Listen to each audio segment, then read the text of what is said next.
ब्रह्मवेद खंड 2 अध्याय 5 जीवन के नियम। जो कुछ भी ज्ञात किया जा चुका है उसके विषय में जानना ही ज्ञान है, परंतु कोई भी ज्ञान चिंतन तथा अनुसरण के बिना अधूरा है। चिंतन व अनुसरण के पश्चात ही अनुसंधान के द्वारा यह पता चल सकता है कि सत्य क्या है। जिस ज्ञान के सत्य का अन्वेषण ना किया गया हो वह ज्ञान नहीं, केवल शब्दों का जाल है। चिंतन व्यक्तिगत रूप में भी संभव है और सामाजिक रूप में भी।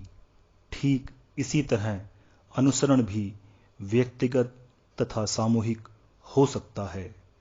चिंतन व अनुसरण से उत्पन्न अनुसंधान की प्रक्रिया जिस प्रकार एकल एवं बहुवादी है, उसी प्रकार मनुष्य द्वारा अर्जित ज्ञान का विकास व्यक्ति व समाज दोनों के स्तर पर होता है। मनुष्य के कुछ गुण व्यक्तिगत न होकर समूह के व्यवहार पर निर्भर करते हैं। मनुष्य का समूह में स्थान या मनुष्य द्वारा समूह को चुनने का आधार मनुष्य के जीवन के परिवर्तनों को निर्धारित करता है। मनुष्य का पहला समूह उसका परिवार है, उसके पश्चात कुटुंब तथा तत्पश्चात समुदाय होता है। समुदाय पहले स्थानीय होता है, उसके पश्चात वृहद समाज बनता है। प्रत्येक स्तर पर मनुष्य स्वयं को नियमों में बांधता है। ऐसे अधिकांश नियम स्वतः ही मनुष्य के जन्म से उस पर निर्धारित हो जाते हैं। ब्रह्म ने मनुष्य को उत्पन्न करके कर्म करने को स्वतंत्र छोड़ दिया। परम ब्रह्म भी मनुष्य को नियंत्रित नहीं करता। फिर भी मनुष्य स्वयं पर समाज के नियंत्रण को स्वीकार करता है। मनुष्य के अच्छे अथवा बुरे आचरण का निर्धारण वे बहुत से पारिवारिक तथा सामाजिक नियम करते हैं जिन्हें उसने स्वयं स्वीकार किया। इन्हीं नियमों को कभी स्वेच्छा तथा कभी बलपूर्वक मनुष्य को मानना होता है। व्यक्तिगत नियम पूर्णतः मनुष्य निर्धारित करता है, परंतु फिर भी अनेक कारणों से उसमें परिवर्तन आते रहते हैं।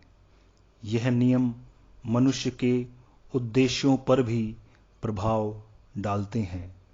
मनुष्य के इन सभी नियमों का लक्ष्य स्वयं के लिए उत्तम स्वास्थ्य, भोजन की उत्तम व्यवस्था, स्वच्छ व ऋतु अनुकूल कपड़ों को धारण करना, प्राकृतिक प्रकोपों से सुरक्षा प्रदान करने वाले आवास की व्यवस्था, संकट के समय में उपयोग आने वाले धन का संचय और इन सब वस्तुओं को प्राप्त करके उन्हें स्वयं के पास सुरक्षित रखने हेतु आवश्यक क्षमता एवं ज्ञान की प्राप्ति है।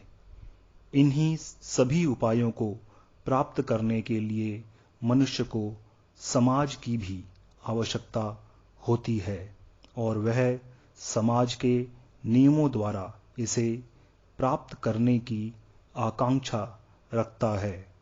ऐसा न कर पाने वाला मनुष्य न केवल स्वयं को नष्ट करता है, अपितु समाज पर भी बोझ रहता है। प्रत्येक मनुष्य को प्रयास करना चाहिए कि वह सभी प्रयोजन स्वयं की शक्ति से कर सके। जिन संसाधनों की आवश्यकता मनुष्य को स्वयं के लिए होती है, वैसी ही आवश्यकताएं परिवार के लिए भी होती हैं। यद्यपि परिवार सामूहिक रूप से कार्य करके वृद्ध सदस्यों तथा नवजीवन को यह सभी मूलभूत सुविधाएं प्रदान करता है, परिवार के सभी सदस्य एक दूसरे के द्वारा किए जा रहे प्रयासों की जानकारी रखें तथा आवश्यक सहयोग करें। ब्रह्मवेद खंड 2 अध्याय 5 जीवन के नियम समाप्त।